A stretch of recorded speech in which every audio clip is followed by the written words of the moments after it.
During his career as a Western Mustang, Al Morrow was the backbone of the men's heavyweight rowing program, propelling the team to win the equivalent of 4 OUA titles. Al also represented Canada on the national team 5 times between 1970 and 1976. However, his legacy did not stop there. Al's lasting impact on Western and the sport as a whole continued as he made the transition to coaching, highlighted by his significant contributions to the building of the National Training Centre in London. During this time, Al was head coach for both the women's program at Western and at Rowing Canada. Over 20 years at Western and 26 years at the London Training Centre, Al led both of these programs to numerous provincial and national championships, not to mention several Olympic and world titles. Perhaps the only thing that could supersede these successes is the wealth of lasting relationships Al has cultivated over the years. Mustang oarsman and coach, Olympic athlete and coach, mentor, educator, builder, a pillar of excellence for Western rowing and Rowing Canada, Al Morrow, forever a part of the fabric of Canadian rowing.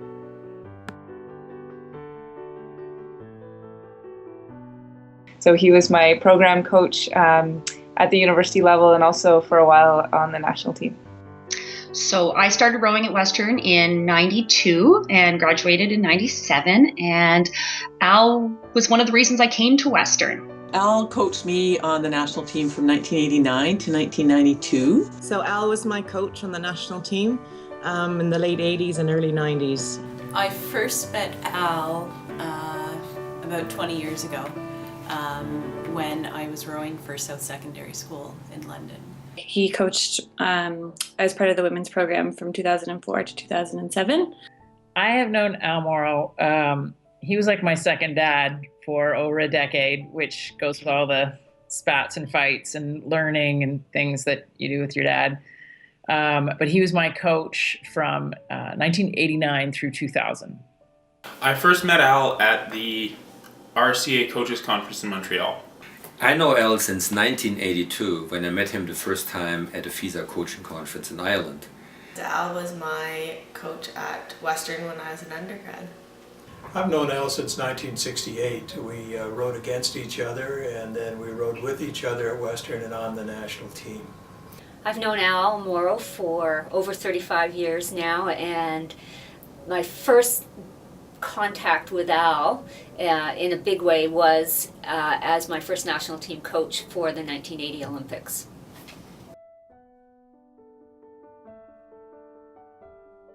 I think Al's a successful coach because I think he genuinely enjoys what he does. I think it's simply that he really cares about the people that he works with. I think that Al's approach to really using sport as just a part of life, but at the same time to try to be really excellent at that as well, really invites people to have internal motivation to do great things. So what he taught me in particular was to really be able to pursue excellence in different aspects of life and keeping rowing as part of that, but not the be-all, end-all. And I think that actually contributed to success in different areas of my life. So balancing kind of the big picture. He always wants to know the newest things. He always wants to know the best way to coach. I think one of Al's great traits is that he never assumed to know everything. So he would reach out. He would tap into experts all over Canada, all around the world, and he would bring out the best physiologist, the best strength trainer. He would talk to different people, and in not pretending to be all-knowing, he learned a tremendous amount, and so did we.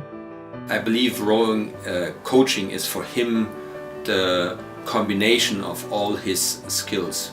He is a very experienced communicator. He's very experienced in the sport of rowing. He loves rowing, and he's also very, I would say, politically and human wise. So he knows what to do, he knows how to approach things, and he knows how to help athletes in the long run for the long picture. And this is, I think, are the traits that makes him such a good coach.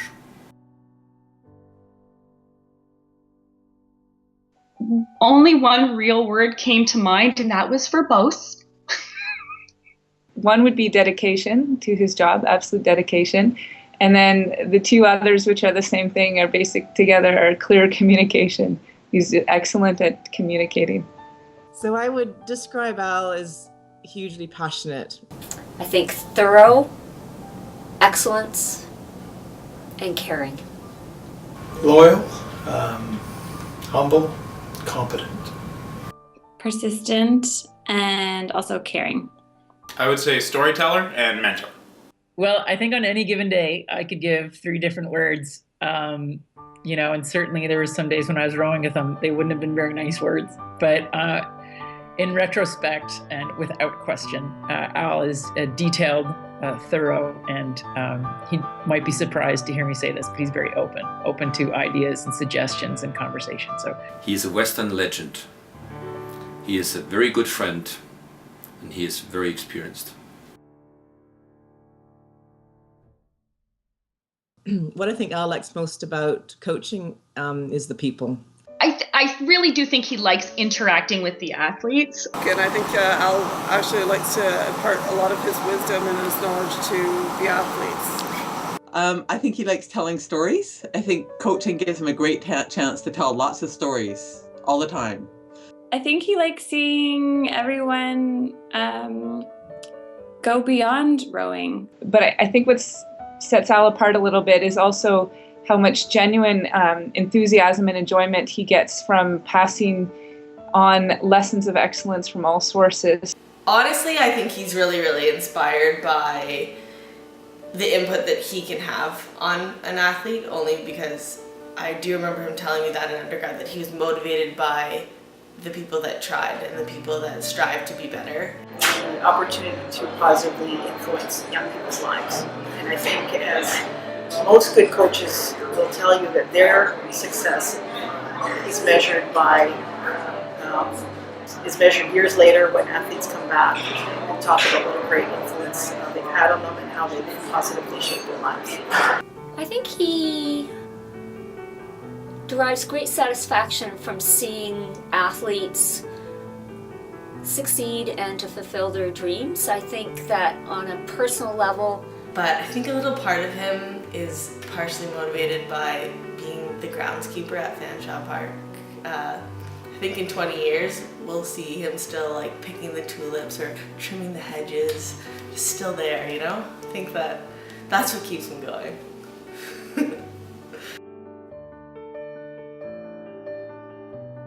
We were racing on the Bosbaan in Amsterdam, and Al was riding along beside the course watching our race, and he almost hit this Dutch guy on his bike, and the Dutch guy said to Al, "You're not the only person in the world, you know." And Al came back and told us that story, and I think he was trying to say, you know, rowing is important, but there's bigger things in the world, and just always remember that you're not the only one in the world. Well, my favorite story I can't tell to a large group of people. So that will have to be one that is told over drinks later on. But probably the clean story that I can tell is that Al always had a very clean relationship with his athletes, in that he made sure there was no physical contact. So when you won races, he gave you a handshake. But I am not a handshaker. I am a hugger, so I would just circumvent him and just grab him and give him a hug. But at my last rowing banquet, there was a dance, and I was dancing with Volker, and he looked across the room and he saw Al dancing with Julia, and he says, "Deirdre, we are going to switch." So the two of us spun around the room, pulled up beside Al and Julia, and he goes, "1, 2, 3, go!" And he grabs Julia and I grab Al, and we spin away from each other. At which point Al starts screaming across the room, "Julia! Julia, save me!" And we actually have photographic proof, I'll send this to you later, of him screaming across the room, "Julia," in terror, and me being able to look down my tonsils. But it's just one of those stories about Al that I love. Well, There's lots of stories, and I'm sure Al has lots of stories. So if this were a roast, it would go one way, but it's more of a toast. So I remember in going into the '92 Olympics, it's another, it sort of goes from the fact that Al never pretended to be all-knowing. And a lot of people in doing that, when you don't pretend to be all-knowing, people underestimate you, which I came to understand was just a wonderful, wonderful hidden superhero talent that Al had. And so he would go, and I remember he would talk to the German coach, and he would say, "Oh, well, your crews, they're rowing so much." And the German coach would be, "Oh, yes, our crews, they're rowing more kilometers and no one else in the world." And he gave Al totally all the mileage that they were doing, the lactate testing protocol they did to do it. So we knew exactly the mileage that the German girls were doing. And Al, one day in a conversation with the American coach, he's like, "Oh, your girls, they look very strong." And the American coach was like, he was actually German too, so he had a German accent. He's like, "Yes, our girls, they are the strongest. They lift these weights, and Amy lifts this, and so lifts that." And so we knew exactly all the weights and the protocol for the lifting that the Americans were doing. And it wasn't that we went and we began to row like the Germans, or we didn't lift like the Americans, but we knew what they were doing. And I will never forget the power that it gave me, sitting on the start line at the Olympics, knowing that we had matched or bettered the kilometers of the Germans, and we'd matched or bettered the strength of the Americans, and we were just ready to go, and we clobbered them both. The one that I think is very neat is the one in '91. Al was the first coach here in Canada who invited me as a guest coach, and I came to the camp. It was it must be around May '91, and Al just finished his selection. So the very first time he had his women's aid together in the selected group of women with the selected seats, and he was very busy, like he always is in the boathouse. And so he simply asked me the first day I came to Canada, and he asked me to coach his aid. So I was given the chance to coach a group of very, very outstanding women who went on to win 3 gold medals at the World Championship this year. And I was the first one who he trusted this group of women to coach. Now, I developed, of course, a very good relationship, not only with Al, but also with the women. And so during the year, they then asked me, you have to come to the World Championships. You have to come to the World Championships. I said, "Why would you need me at the World Championship?" "You have to come and go out with Al and drink a beer with him to relax him." So the women, they got obviously the best coaching of him, and they knew about this. But on the other hand, Al was very intense at regatta, so they found he needed to be relaxed a little bit. So I was brought by the women in '91 to Vienna in Austria to go with Al every night to drink a beer to relax him.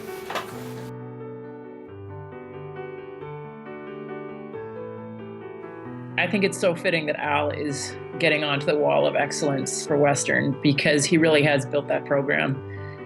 When the National Team Training Center came to London I think it came in '88, now came in '89, he really was about building it, and not just building the national team there, but building Western rowing, and integrated the Western rowers and made sure that the national team was, we were never othered. And so we were both, and we were intermingled, whether the rowers coming in wanted to be were part of Western or not. So I just want to congratulate Al and thank him for building rowing in London and Western in Canada the way he has, because it certainly helped build me. Thanks, Al.